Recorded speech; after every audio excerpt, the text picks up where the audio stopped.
ओम नमो भगवते वासुदेवाय। आज के प्रसंग में कश्मीर वास्तव में किसी जमाने में एक स्वर्ग था।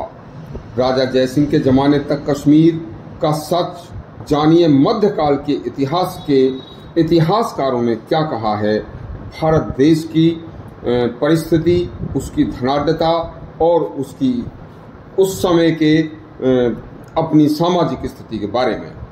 मध्यकाल तक भारत वास्तव में सोने की चिड़िया था और अमन व शांति व सुखी जीवन का एक दुनिया के लिए भी एक उदाहरण था।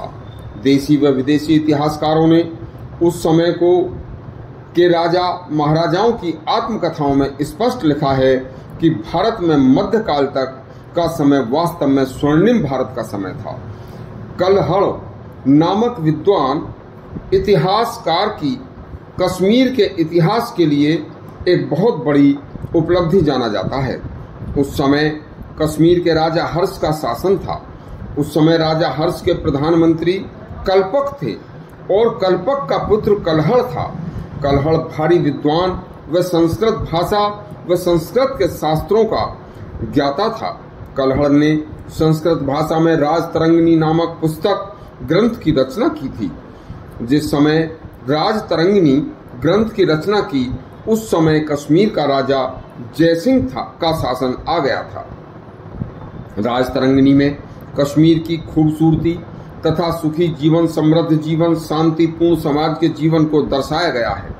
इसके बाद इतिहासकार अल बरूनी, जिसका पूरा नाम मोहम्मद इब्न अहमद अल बरूनी था, वह मोहम्मद गजनवी के साथ भारत आया था। जब मोहम्मद गजनवी ने 1025 में सोमनाथ के मंदिर पर आक्रमण किया था, तब उसने भारत की समृद्धि संस्कृति को दर्शाया था और अपनी पुस्तक तहकीक-ए-हिंद में भारत की सुख समृद्धि की बहुत बड़ी तारीफ लिखी है।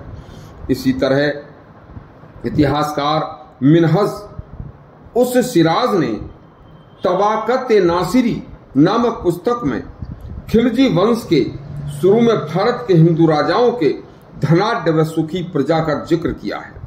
इसी तरह से इतिहासकार जियाउद्दीन बर्नी ने पिछले हिंदू शासकों के जमाने में भारत की सुख समृद्धि का वर्णन अपनी पुस्तक तारीख-ए-फिरोज शाही तथा फतवाए जहांदारी में भारतवर्ष के मोहम्मद गजनवी, मोहम्मद तुगलक, अलाउद्दीन खिलजी व बलबन आदि मुस्लिम शासकों के आने से पहले भारत बहुत समृद्ध देश था। यहाँ हर चीज की बखूबी खूब रेजगारी थी तथा यहाँ से दूसरे देशों को बहुत सा निर्यात किया जाता था। सामान्य जनता व शासक बहुत समृद्ध थे। इसी तरह एक चीनी यात्री जो चीनी व्यापारी भी था, उसका नाम चाओ जू कुआ था। उसने चुआ फान चर नामक पुस्तक लिखी। उस पुस्तक में उसने 12वीं शताब्दी व 13वीं शताब्दी में चीन देश व अरब देशों के व्यापार का विस्तृत वर्णन किया।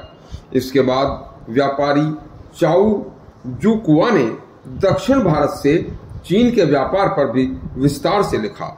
इसी प्रकार वेनिस के यात्री मार्को पोलो ने पूरे भारत की यात्रा की और उस यात्रा में उसने भारत की आर्थिक दशा को बहुत नजदीक से देखकर भारत की बहुत मजबूत आर्थिक दशा का वर्णन किया है और लिखा है कि भारत एक बहुत ही समृद्ध देश था।